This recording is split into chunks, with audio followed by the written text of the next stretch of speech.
예, 어제 또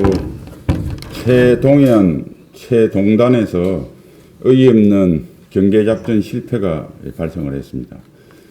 여러 가지 언론에 이런저런 이야기가 있어요. 몇 명이, 여러 명이 넘어왔다. 군인이 아니냐. 근데 본질이 아닙니다. 민간인이 넘어왔으면 더 큰 문제죠.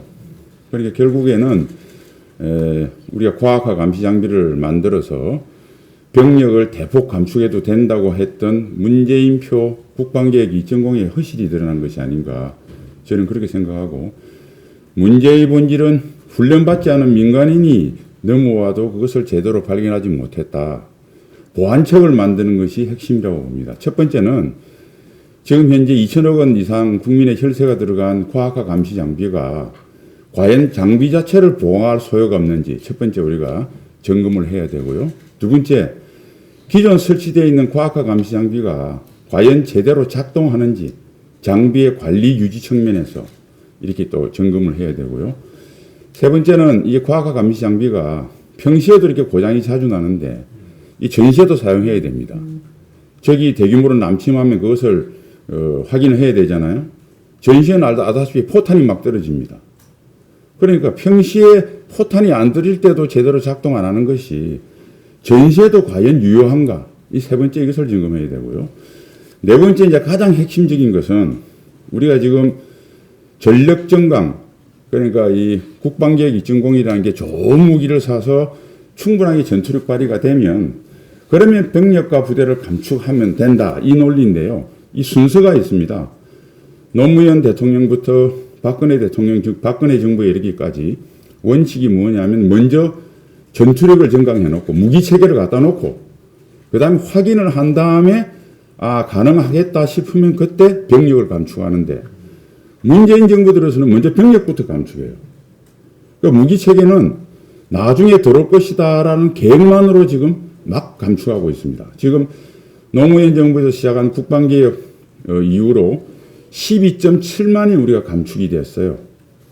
그런데 각 정부 보면 노무현 정부 때 10,000명, 이명박 정부 때 3만 명 정도, 박근혜 정부 때 10,000명 됐는데 문재인 정부 3년 동안 무려 7.2만 명이 줄었습니다.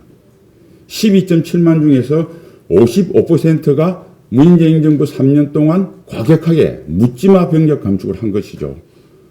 앞으로 문재인 정부 임기 동안 5.5만을 더 줄인다고 합니다. 장비는 제대로 작동이 안 되고 병력은 점차 줄어들어서 이제 펑 비워놓고 도대체 대책이 뭔지, 그래서 이런 단순한 사건이라고 보지 마시고 이게 문재인표의 국방계획 2.0의 허실을 드러낸 것이기 때문에 이번에 국방계획 2.0을 전반적으로 재점검해야 된다라고 말씀을 드리고요. 끝으로 제가 이 국방개혁이란 거하고 일반 기업체의 구조조정을 비슷하게 생각하시는 분이 있는데, 전반적으로 생산성을 높이기 위해서 불필요한 부분을 감축을 하고 다운사이징을 하고 선택과 집중을 한다는 큰 논리는 맞습니다. 그런데 순서가 좀 달라요. 기업은 선 구조조정 통상 후 집중을 합니다. 그런데 국방개혁은 반대입니다. 왜? 공백이 발생하는 리스크를 감내할 수 없기 때문에 첫 번째고요. 두 번째는 국방이라고 하는 것은 공급의 탄력성이 제로입니다. 기업은 예를 들어서 텔레비전의 수요 예측을 못해서 다음 분기에 100만 대가 수요가 나올 것이라 생각하는 200만 대가 나왔습니다. 그럼 어떻게 합니까? 공장을 돌리면 200만 대 생산할 수 있고요.